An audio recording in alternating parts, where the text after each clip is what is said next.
मेरे सभी मदरसा आधुनिकरण शिक्षक साथियों को मेरा नमस्कार। मैं पंकज मिश्रा, मदरसा आधुनिक शिक्षक। दोस्तों, जैसा कि आप जानते हैं कि इस समय सभी संगठन के लोग एक मंच पर आने के लिए एक दूसरे से संपर्क कर रहे हैं और संभवतः डेट भी क्लियर कर दी गई है। जिस तरह से MTU संगठन के द्वारा आज एक पोस्ट डाली गई है, उसमें 22 तारीख का डेट क्लियर किया गया है। 22 तारीख को लखनऊ में सबको इकट्ठा करने के लिए उन्होंने बताया है। दोस्तों, ये काम बहुत पहले करना चाहिए था। अगर ये काम सभी संगठन के लोग पहले कर लिए होते तो आज हम सभी मदरसा आधुनिकरण शिक्षक साथियों को ये दिन देखना नहीं पड़ता। लेकिन कोई बात नहीं, देर ही सही, जब ही जागो तभी सवेरा। इस समय मदरसा आधुनिकरण शिक्षक वेंटिलेटर पे है दोस्तों। जीवन रक्षक यंत्र के सहारे वो अपना जीवन चला रहा है, समझ लीजिए। इस समय उनको अपना परिवार चलाना कठिन हो गया है। इतना कुछ होने के बावजूद भी अभी सभी सारे संगठनों के समर्थन प्राप्त नहीं हुए। अब इसमें लोग अपना अपना नफा नुकसान देख रहे होंगे, लेकिन जहाँ तक मेरा मानना है कि सबको एक मंच पर आ जाना चाहिए। अगर एक मंच पर आने से मदरसा शिक्षकों का फायदा हो रहा है तो उसमें कोई बड़ा छोटा नहीं है दोस्तों, न उसमें किसी संगठन का विशेष बात है। इसमें सभी लोग एक साथ हैं। अगर हम लोगों को कामयाबी मिल जाती है तो ये इतिहास में लिखा जाएगा कि अपनी स्कीम को बचाने के लिए सभी संगठनों ने आपस के सारे मतभेद भुला करके एक मंच पर आकर और एक आवाज़ से आवाज़ मिला करके और समस्या का समाधान करा लिया। उसमें किसी एक की बात नहीं होगी, न उसमें हाजी समीउल्लाह साहब की बात होगी, न उसमें एजाज साहब की बात होगी, न उसमें सिकंदर बाबा की बात होगी, न उसमें और तमाम संगठन हैं।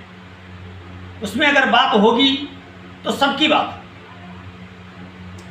अकबर अली भाई हैं, अकबर अली एमटा हैं, मेहंदी सर हैं, जमशीदा बहन हैं, रफत मैम हैं, बहुत सारे संगठन हैं, बहुत सारे लोग हैं। इन सबका नाम होगा, केवल एक का नहीं होगा। तो अगर सभी संगठन के लोग केवल नाम के लिए ही अगर परेशान हो तो भी उनका नाम होगा। अगर नाम के लिए नहीं परेशान हैं, काम के लिए परेशान है, तो भी उनका नाम होगा। काम के साथ साथ नाम होगा दोस्तों। और ये इतिहास के पन्ने में लिखा जाएगा कि अगर सभी लोग एक साथ मिलकर के लड़ाई ना लड़े होते तो आज कामयाबी नहीं मिलती। जिस तरह से आज तक हम लोग पश्चाताप करते आए हैं कि अगर एक होकर के लड़ाई लड़े होते तो आज हमको कामयाबी मिल गई होती। ये अलग बात है कि जब कोई एक संगठन आगे बढ़ करके अभी तक कार्य किया, उसका सभी ने विरोध किया। किसी ने कहा धरने से कुछ नहीं होगा, किसी ने कुछ कहा, किसी ने कुछ कहा, किसी ने कहा धरना दे करके राज्यांश बंद करवा दिया, किसी ने कहा धरना चालू करके केंद्रांश बंद करा दिया।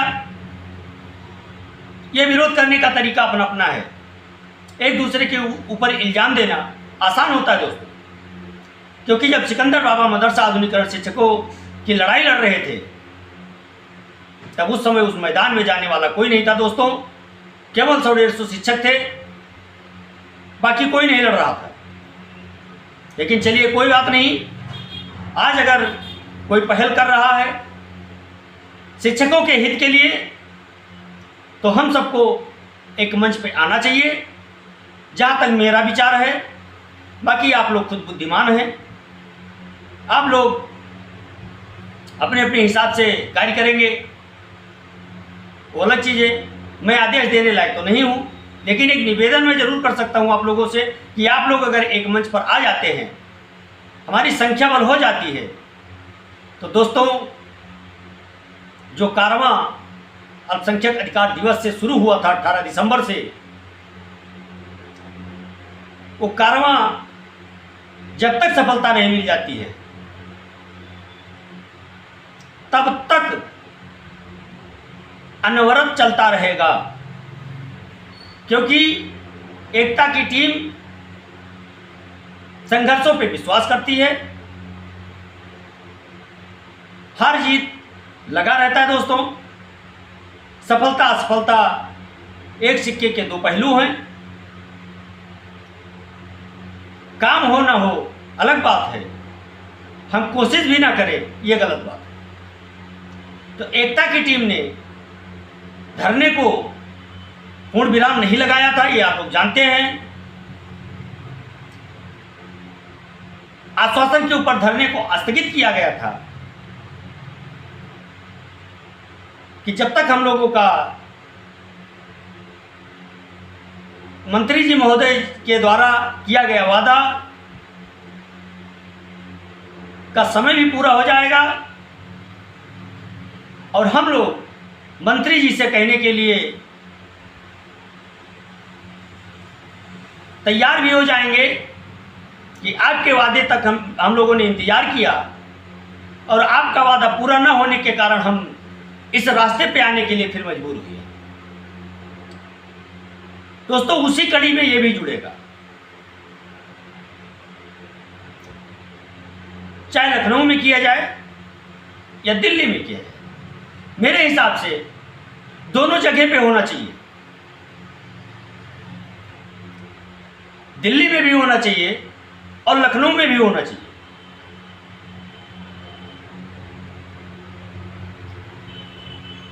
क्योंकि राज्य सरकार और केंद्र सरकार दोनों ने बंद किया है और दोनों अपना अपना अंश दे रही थी। राज्य सरकार ने भी अपना अंश नहीं दिया है, केंद्र सरकार ने भी अपना अंश नहीं दिया है। ये अलग चीज है कि अभी राज्य सरकार केंद्र सरकार के पाले में गेट डाल रही है कि केंद्र सरकार देगी तब हम देंगे, वो चलाएगी तो हम चलाने के लिए मजबूर हैं। लेकिन करनी और कथनी में फर्क होता है दोस्तों, क्योंकि मुख्यमंत्री महोदय जी ने 6 बार वादा करने के बाद हम लोगों के कार्य को आगे नहीं बढ़ाया। मंत्री महोदय जी लगातार 4 सालों से वादा करते करते उनके हाथ से मंत्रालय भी चला गया, लेकिन वो नहीं कर पाए। नए कैबिनेट मंत्री श्री ओपी राजभर जी जब वो आए तो उन्होंने कहा कि हम अल्पसंख्यक के मर्ज को हमेशा हमेशा के लिए खत्म करना चाहते हैं। लेकिन आज मदरसा आधुनिकीकरण शिक्षकों के बारे में बोलने के लिए ओपी राजभर जी के पास भी 2 शब्द नहीं है। बड़ी बड़ी बातें करने वाले लोग जब संघर्ष का समय आता है तो गायब हो जाते हैं। आज समय है संघर्ष करने का, एक साथ रहने का, किसी के ऊपर टीका टिप्पणी करने का नहीं है। और जिस दिन हम आपसी मतभेद भुला करके एक मंच पर आ जाएंगे, उस दिन हमको कामयाबी मिलेगी। जो लखनऊ में सभी संगठन के पदाधिकारियों की मीटिंग लगाई गई है, और उसमें ये देखने वाली बात होगी कि कितने संगठन के लोगों को बुलाया जाता है और कितने संगठन के लोग वहां पहुंचते हैं। इसी से क्लियर हो जाएगा कि आगे की लड़ाई किस तरह से लड़ी जाएगी। अभी भी मतभेद है या सभी मतभेद भुला करके एक मंच पर आ गए, अब ये देखने वाली बात है। लेकिन जहां तक मेरा मानना है कि सभी को अपना ईगो त्याग देना चाहिए और शिक्षकों के हित के लिए एक साथ एक मंच पर आकर के लखनऊ से कारवां को आगे बढ़ाया जाए और दिल्ली तक ले जाया जाए। ये मेरा अपना मानना है कि लखनऊ से